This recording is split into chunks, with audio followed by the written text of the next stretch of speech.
Brian and Dave are 10-year-old boys outside playing around on a relatively warm northern Minnesota day in February. It's 1972, so there are no computers or cell phones, so the boys are outside just looking for something to capture their attention. And they find it.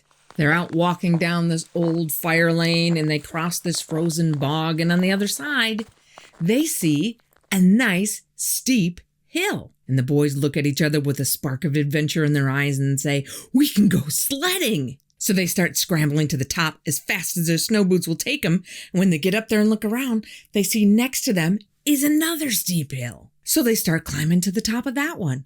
And when they get up there, they look around, and at another angle, again, is a third steep hill. And they are in hog heaven. They look at each other and they know this is going to make the most epic luge run ever. And it was about 20 degrees that day, so the snow was just a little bit sticky and melty.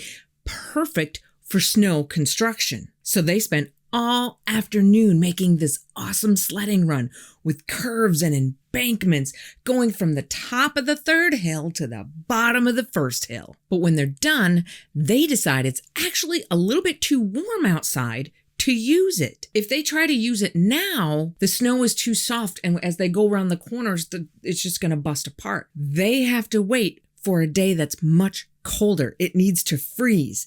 That will make the track really fast. 2 days later, the temperature is now 20 below zero.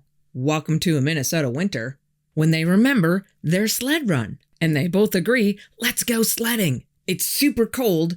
It's Friday. School's out. We have the rest of the afternoon. So they put on all their cold weather gear, grab their sleds, and go back out to their triple hill luge run. And the luge run does not disappoint.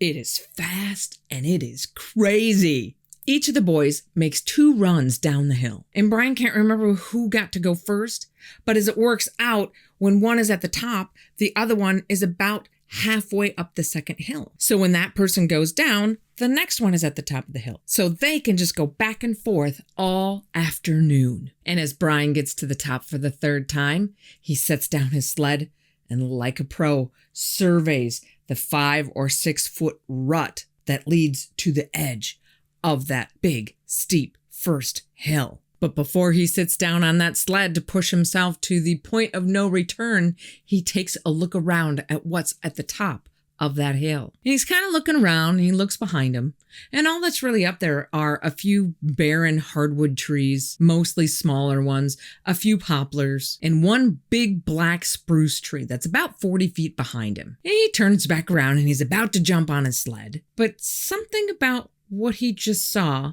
doesn't seem right. So he turns his head back and looks again. Now, he's 10 years old. He's not that observant. He's like, something just looks different. And something in the back of his head says, that's just not right. It's not right. So he turns all the way around and looks closer. And by golly, it's not right. The black spruce should have only 1 trunk, not 3. And those 2 extra trunks have fur on them. Well, hair. Really long hair. Long gray hair. What's got long gray hair? Are there some kind of snow pants that have long gray hair or something? It's gotta be somebody pranking me. So he looks up a little higher to where a teenager or maybe an adult head should be, like maybe 5 or 6 feet up off the ground. He doesn't see anything, just branches. Then Brian notices rustling coming from the tree a little higher up, about 3 more feet up.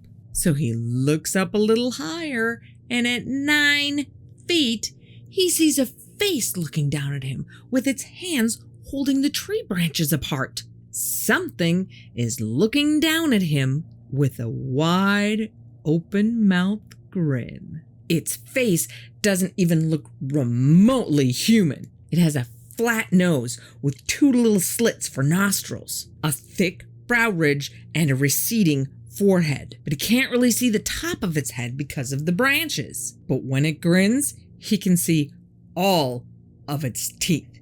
It has upper and lower canines, and all of them are sharp.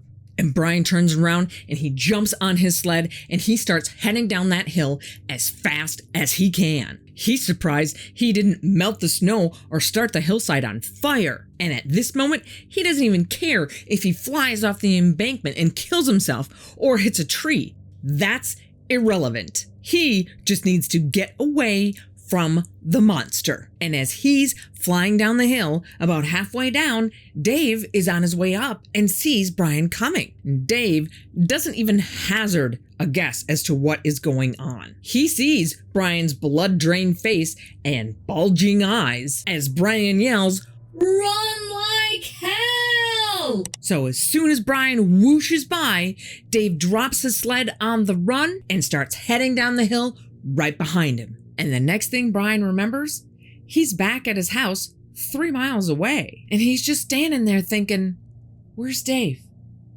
I'm not waiting for Dave.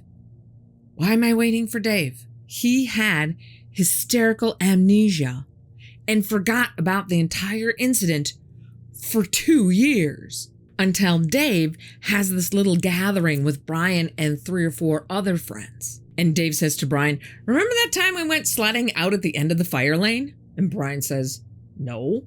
And Dave says, "Yeah, remember we went out walking across that bog and we found those steep hills, 3 of them stacked up?" And Brian's like, "No."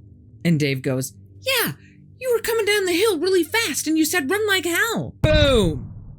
It all came back. And for like a month, Brian wouldn't talk to Dave because the whole thing was so traumatic. Because when you're 10 years old and you see a 9-foot predatory monster that after decades of researching and studying turns out to be a Wendigo, that's not a comforting thing. And just so you know, Brian sees bears all the time. He lives like a mile from the county dump. There are 3 or 4 of them in his yard every week in the summer. So it's not like he mistook what he saw for a bear. And this was the middle of winter, 2nd week of February, 20 below zero. So bears aren't going to be up and wandering around anyway. Plus, bears are not 9 feet tall. And Brian says that once you've had an experience like this, that it also ruins your belief in authority figures and in your parents who always told you there were no such thing as monsters. Because look, there's a friggin' monster right there. Don't tell me there's no such thing as monsters.